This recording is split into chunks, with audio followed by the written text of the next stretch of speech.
आने की एक बार सब मिलकर बोलो जय दुर्गा महारानी की।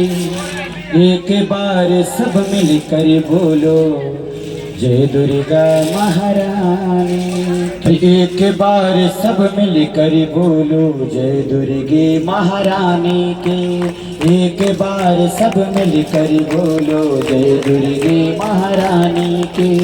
आओ भक्तों तुम्हें सुनाए, आओ भक्तों तुम्हें सुनाए कथा ये तारा रानी की।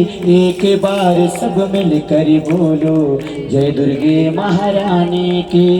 एक बार सब मिलकर बोलो जय दुर्गे महारानी की। बोल सच्ची दरबार की जय, दुर्गा मैया की जय। पंडित जी महाराज पीछे काहे बैठे हैं? आपको तो सबसे आगे बैठना चाहिए। ये जागरण अखंड ज्योति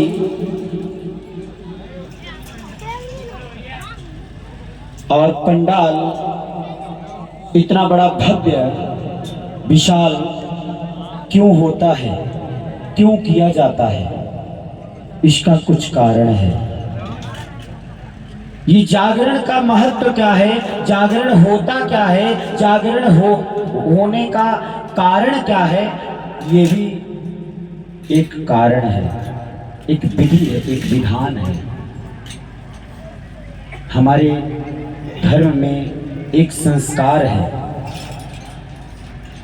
जागरण एक संस्कार है, एक विधि है, एक विधान है। इसके बारे में आप लोगों को इस कथा में सुनाएंगे, बताएंगे कि जागरण क्यों होता है और ये जागरण इतना बड़ा विशाल या बाहर पंडाल लगता है क्यों लगता है, इसके बारे में भी बताएंगे। जागरण तो घर के अंदर हुआ करते थे, बंद कमरों में, बाहर की खिड़कियां भी बंद कर दी जाती थी, तब जागरण हुआ करते थे। एक राजा थे, उन राजा का नाम था अस्पर्श। क्या नाम था? अस्पर्श। राजा अस्पर्श की कोई संतान नहीं थी, उनकी कोई संतान नहीं थी, उन्हें संतान थे। संतान के लिए बहुत बड़े बड़े यज्ञ, बहुत बड़े बड़े तपस्या, बहुत बड़े बड़े पूजा करवाया, लेकिन उनको संतान प्राप्ति नहीं हुई। और जूता उतार दो, जूता उतार के बैठो। अब राजा स्पर्श ने बहुत बड़े बड़े यज्ञ अनुष्ठान किए, लेकिन संतान की प्राप्ति नहीं हुई। एक दिन ऐसे ही उनके मन में भाव आया, उनके मन में विचार आया, वो संस्कार जागा उनके अंदर कि संतान तो मां से प्राप्त होती है। जब तक मां का आवाहन नहीं करेंगे, मां से ममता नहीं पाएंगे, तब तक, जब तक संतान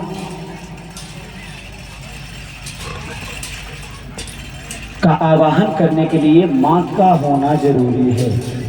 अगर मां नहीं है तो पुत्र की प्राप्ति नहीं हो सकती, संतान की प्राप्ति नहीं हो सकती। ये सच बात है ना।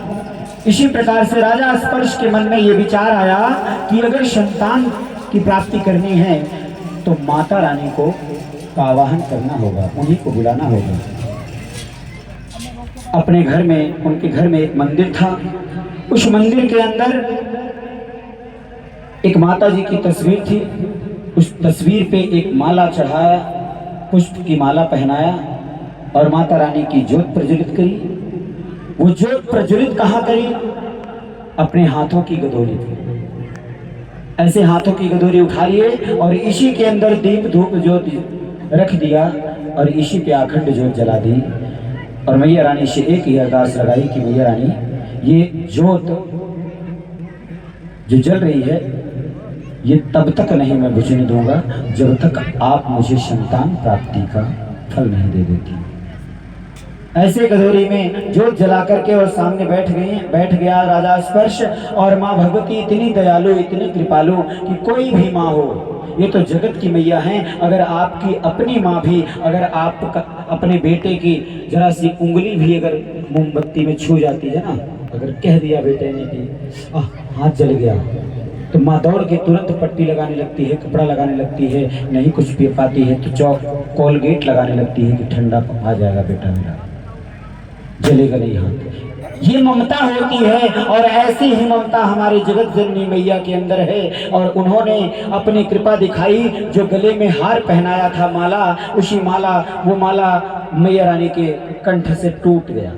कुछ लोग कहते हैं ना, कई लोग हैं अभिषेक मानते हैं कि अगर माता रानी की या देवी देवताओं के गले से अगर माला टूट जाए तो अभिषेक मानते हैं कि वो अशुद्ध हो गया या खंडित हो गया, हमारी पूजा सफल नहीं हुई या माता रानी नाराज हो गई। नहीं, ये कारण नहीं होता, उसका कारण अलग है। माला टूटती भी है तो कभी कभी फायदे के लिए भी। उसी प्रकार से माता रानी के गले से वो हार टूट गया और उसमें से एक पुष्प राजा अस्पर्श की गदोरी पे गिर गया और उसी पुष्प से वो ज्योत बुझ गई। जब ज्योत बुझ गई तो राजा अस्पर्श ने तुरंत उस फूल को ऐसे हाथ में लिया और माता रानी की तरफ देखा और बोली, मैया ये पुष्प तुमने जो हाथ में दिया है, ना जाने क्या कारण है, मुझे नहीं पता, मगर अगर यही पुष्प मुझे पुष्प से बुझाया है तो कोई ना कोई कारण होगा, कोई ना कोई कारण होगा। आप लोगों को बता दूं, सुख प्राप्त होता है तो सुख प्राप्ति में भी कोई ना कोई कारण होता है। अगर कष्ट मिलता है, तकलीफ होती है, तो उसमें भी कोई ना कोई कारण होता है। आज एक बात, मैं 41वां साल चल रहा है मेरा, मैं 41 साल का हूँ। 41 साल में इतने से छोटे से बच्चे को भी मैंने कभी कारण था, मैं अपने ऊपर नहीं लेता, दोष मेरा था या किसका था मैं नहीं जानता, पर कारण था। कुछ कारण ही कुछ कर्म करा देते हैं, कोई ना कोई कारण होता है जो ऐसे कुछ कर्म ऐसे करा देते हैं कि या तो उसको ऊपर उठा देगा या तो उसको नीचे गिरा देगा। वही आज हमारे साथ तो हुआ।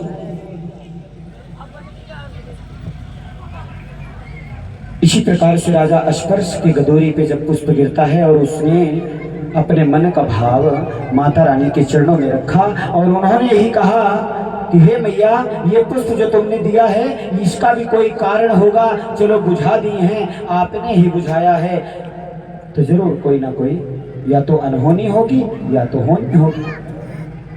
वो पुष्प ले जा करके रानी की गोद में डाल दिए, बोले लो मैया रानी ने मेरी ज्योत बुझा दी और पुष्प आया है, तो ये पुष्प तुम अपनी झोली में लो। रानी ने झोली में लिया पुष्प और पुष्प को ले जा करके मत्थे से लगाया और मत्थे से लगा के ले जाके अपने मंदिर में रख दिया। और माता रानी की कृपा से धर्मचारण में उस रानी प्रवृत्ति हुई और 10वें महीने में उनके घर में एक कन्या का जन्म हुआ, जिसका नाम रखा गया, क्या रखा गया? तारा। पप्पू भैया, एक अरदास लगानी है आपको, डाली जाती है। एक प्रथम अरदास जब ज्योत प्रज्वलित होती है, दूसरी अरदास जब तारा रानी की कथा प्रारंभ होती है, और तीसरी अरदास जब आरती होके प्रसाद के वितरण होता है तब। और 3 ही आशीर्वाद प्राप्त होते हैं लोगों को जागरण से, और 3 ही प्रसाद मिलते हैं जागरण में। माता रानी का प्रसाद 3 भोग दिए जाते हैं और 3 के तीनों भक्तों को प्राप्त होता है। पहली अरदास, दूसरी अरदास, तीसरी अरदास मैंने बता दी। 3 प्रसाद कौन कौन से हैं? पहला प्रसाद, गाना बजाना समाप्त होता है तो चाय का भोग लगता है। आज चाय का जमाना चल गया, चाय बनने लग गया, पहले दूध पिलाया करते थे, दूध का प्रचलन था जागरण में। तो चाय का प्रसाद प्रथम प्रसाद है। दूसरा प्रसाद आपको इसी तारा रानी की कथा में बीच में मखाने का प्रसाद जो आपके पास जाएगा वो दूसरा प्रसाद होता है। और तीसरा प्रसाद जब ज्योत का प्रसाद मिलेगा आपको फल का, इस जागरण का फल जो मिलेगा वो ज्योत का प्रसाद मिलेगा, वो सुबह मिलेगा आरती के बाद। ये 3 प्रसाद होते हैं। इसी प्रकार से एक अरदास अपनी लगा दीजिए। और जिसको भी दूसरी अरदास लगानी हो वो ऐसे आकर के अपनी अरदास माता रानी के चरणों में डालते जाएंगे और अपने स्थान पे जाके बैठ सकेंगे। अब देखिए राजा स्पर्श ने पुष्प ले जाके रानी की गोदी में डाल दिए और रानी धर्मचारण में प्रवृत्ति हुई और 10वें महीने में पुत्र की कन्या का जन्म हुआ और उस कन्या का नाम तारा रखा गया। अब देखो वो तारा 1 साल की हो गई, 2 साल की हो गई, 3 साल की हो गई, 5 साल की हो गई। फिर मन में विचार आया, रानी ने फिर आवाहन किया माता रानी का कि माता रानी अभी हमारा मन नहीं भरा, यदि एक संतान दे दें तो अच्छी बात है। और माता रानी का आवाहन हुआ और उस दूसरी संतान को उनके घर आना ही जरूरी था।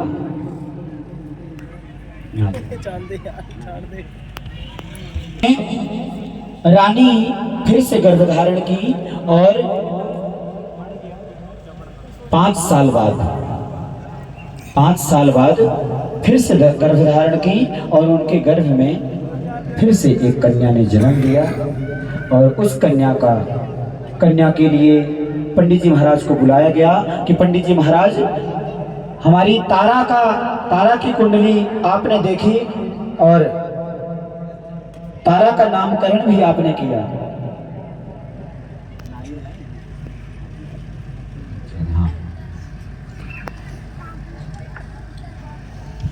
और बोले कि जिस तरह से तारा का नामकरण तुमने किया था उसी तरह से हमारी दूसरी बिटिया का नामकरण कर दीजिए पंडित जी महाराज। और पंडित जी महाराज आ जाते हैं और जब तारा ने जन्म लिया था तब राजा ने बहुत सारा धन धान्य उनको प्रदान किया था।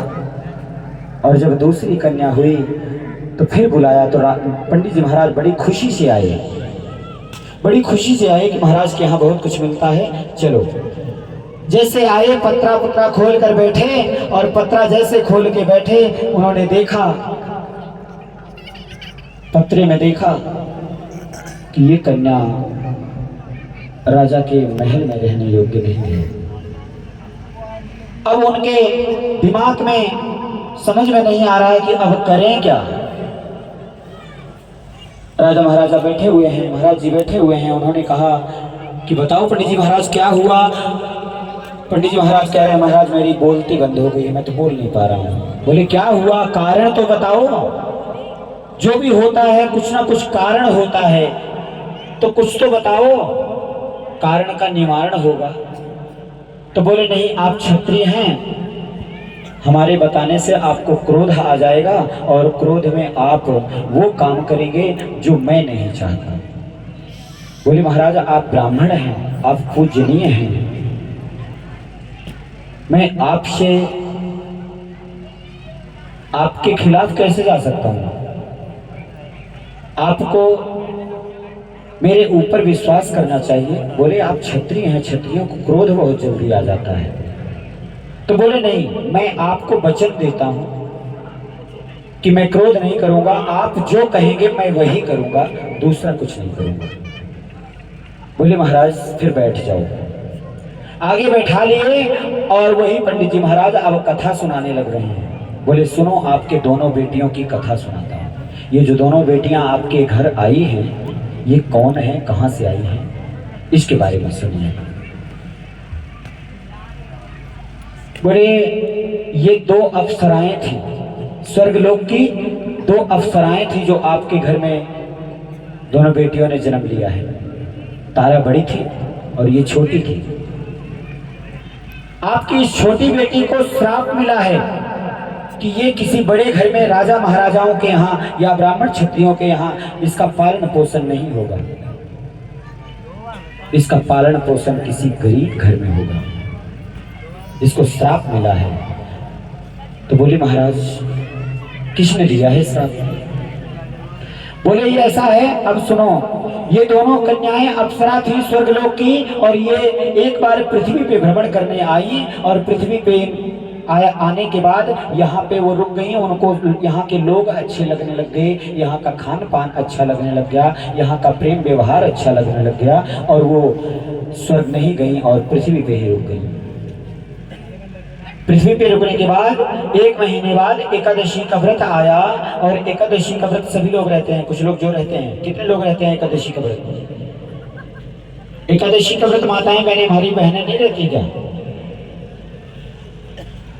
11 एकादशी नहीं रहती, रहना चाहिए। एकादशी का व्रत रहना चाहिए। एकादशी का व्रत रहने से भगवान विष्णु प्रसन्न होते हैं, आपके घर में धन धान्य की प्राप्ति होगी। अब वो उन्होंने देखा कि यहाँ के लोग एकादशी का व्रत रख रहे हैं, तो उन दोनों ने भी ठान लिया कि हम भी एकादशी का व्रत रखेंगे। तो जो बड़ी बहन थी उसी ने बताया कि एकादशी का व्रत रखेंगे। छोटी जो थी वो 5-6 साल की थी, 7 साल की, बहुत छोटी सी ऐसी बच्ची थी, उसको उतनी समझ नहीं थी कि करना क्या चाहिए। बड़ी बहन ने कह दिया ये व्रत निराजली रखना चाहिए। बड़ी वाली एकादशी जो आती है, ये बड़ी एकादशी है, इसमें निराजली व्रत रखना चाहिए, इसमें जल भी ग्रहण नहीं करना चाहिए। दोनों बहनों ने व्रत रखा। दिन बीत गया, रात बीत गई, और दूसरे दिन सुबह जब हुआ, सूर्योदय हुआ, तो सूर्योदय के समय बड़ी बहन ने कहा अब व्रत तोड़ने का समय आ गया। तो लोगों से पूछा कि ये व्रत तोड़ा कैसे जाता है। किसी ने बता दिया कि अगर फलाहार लेकर के व्रत रखा गया है तो अन्न से व्रत तोड़ते हैं, और अगर निराजली व्रत रखा हुआ है तो उसे फलाहार द्वारा व्रत तोड़ना चाहिए। ये नियम है, शास्त्रों में भी लिखा है कि अगर निराजली व्रत कोई भी रहते हो तो डायरेक्ट सीधा अन्न से रोटी सब्जी दाल चावल खा के व्रत नहीं तोड़ा जाता, उसके लिए फलाहार से ही व्रत तोड़ना चाहिए। और अगर फलाहार लेके व्रत रखा गया है तो उसके लिए अन्न से व्रत तोड़ना चाहिए।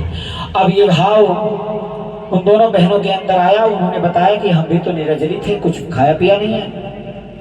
तो छोटी बहन को बोली बेटा जा तू बाहर देख, कहीं पेड़ पौधों में कोई फल मिल जाए तो लेके आ, उसी को हम खा के अपना व्रत तोड़ेंगे। अब छोटी बहन निकल जाती है, बाग बगीचों में जा कर के ढूंढने लगती है, लेकिन उसे कहीं कोई फल नहीं मिलता। बहुत दूर चली जाती है। गर्मी का महीना, दोपहर का समय हो जाता है, पसीना पोंछते हुए एक नीम के पेड़ के नीचे खड़ी हो जाती है। उसी के बगल में एक वाल्मीकि का घर था, गरीब आदमी था, उसका घर था। उसके दरवाजे पे एक बूढ़ी माता बैठी थी। वो बुढ़िया माता बैठ करके टूटी फूटी चारपाई थी, उसी पे बैठी हुई थी। और उन्होंने देखा तो बुला लिया, बेटा इधर आओ। जैसे ही वो छोटी कन्या उनके पास गई, बोली बेटा तुम बड़े परेशान हो? बोले हाँ माता जी, मुझे भूख लगी है, कल से व्रत में थे और कोई फल नहीं मिला, कुछ खाने को नहीं मिला, इसलिए हमारा व्रत नहीं टूट रहा है। हमें बहुत तेज से भूख लगी है। जब भूख का नाम लिया तो उस बुढ़िया माता के मन में दया आई। उसने आवाज लगाई, बोली बेटा बहू अगर कुछ है घर में तो लाके दे दे, इस बिटिया को खा ले, बहुत भूखी है। तो वो वाल्मीकि थे, थोड़ा छोटे परिवार के थे।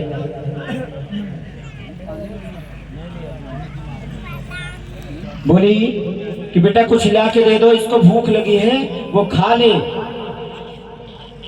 तो छोटे परिवार की थी, उसके घर में मीट बना हुआ था, मांस। तो एक कटोरी में मांस का टुकड़ा लेके आई, बोली सब कुछ तो खत्म